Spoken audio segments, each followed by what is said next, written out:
il sentait la menace. Donc à un moment, il a mis des coups de pistolet. Okay, il a lâché, il est toujours là. C'est très actif. Mais de mémoire, je ne crois pas en avoir vu. Sinon, ça m'aurait marqué.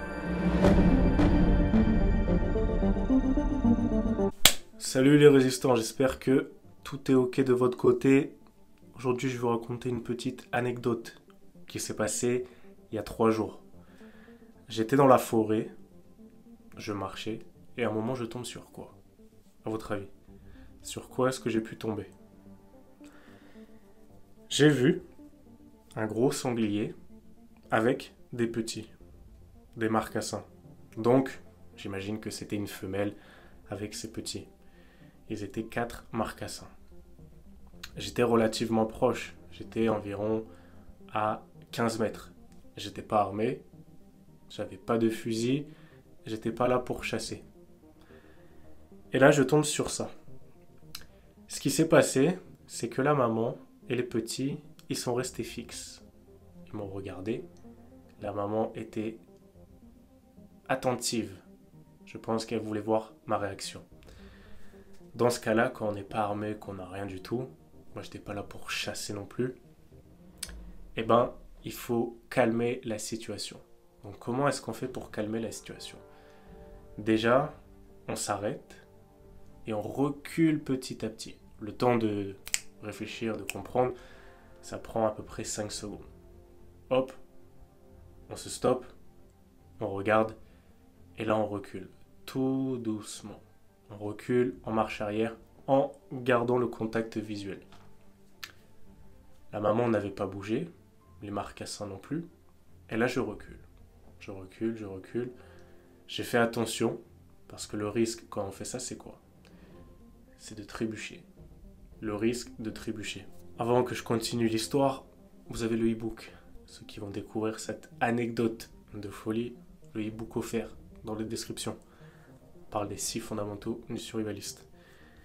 Donc je recule, petit à petit, et là derrière, tout se passe bien.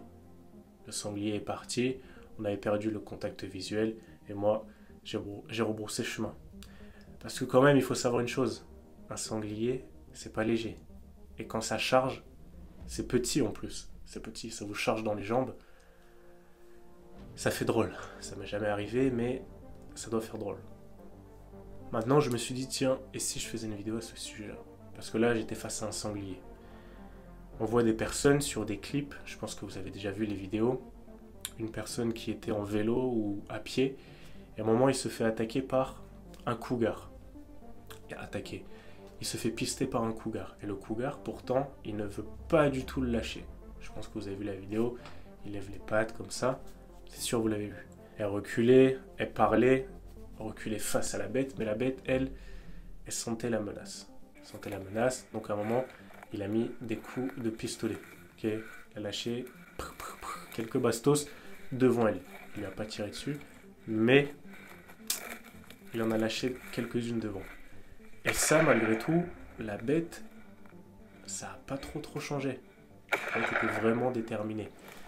Et ça, il faut faire très attention parce que ça peut arriver de mourir de cette manière-là. Il y a beaucoup de personnes qui se perdent dans le désert, dans les montagnes, et qui se font tuer par des bestioles. Ça peut être des loups, ça peut être également des ours, ça peut être des coyotes, ça peut être des cougars. Bon, ça, c'est en fonction de l'environnement dans lequel on est. Et quand on est face à un ours, apparemment, alors dites-vous qu'un ours, c'est très balèze, ça a des griffes énormes, peut-être de la taille de mon index, en griffes. Apparemment, la meilleure stratégie pour résister à un ours, c'est de lever les bras et de lui faire peur. Perso, quand je vois la taille que fait un ours, quand je vois comment il peut monter dans les arbres, je ne vais pas vous donner de conseils, mais si vous êtes armé, bon, va falloir faire usage de l'arme. Si vraiment la bête est menaçante et que vous sentez qu'il n'y a pas d'autre solution. Des fois, vous allez pouvoir partir et l'ours ne va rien faire. Hein, on le voit dans certaines vidéos. Les ours descendent des montagnes, ça c'est surtout en Amérique du Nord, et viennent se servir dans les poubelles. Ils viennent se servir dans les poubelles, manger 2-3 trucs, et puis ils vous voient et ils repartent. Il y a plein de cas de figure possibles. Si jamais vous êtes sur un territoire qui est marqué par la présence d'ours, de loups, en général, eux, ils reçoivent ça, ils perçoivent ça comme une confrontation. Donc, c'est une situation qui était assez drôle avec les sangliers, parce que quand on n'est pas en temps de chasse, qu'on est juste là à marcher, qu'on voit ça, ça fait drôle. Alors imaginez maintenant un ours et un loup. Les loups, perso, j'en ai jamais vu. J'en ai jamais vu à l'état sauvage. Les ours, je crois pas. Je crois pas avoir vu d'ours aussi, ça me dit rien. Vous allez me dire, en même temps en France c'est compliqué. Je suis allé dans plusieurs autres pays, notamment dans les Balkans.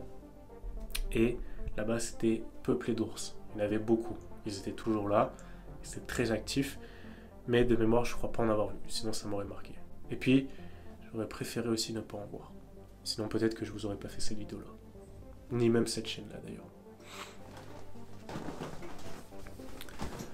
Donc moi, ce qui a marché avec les sangliers, ça a été de reculer lentement.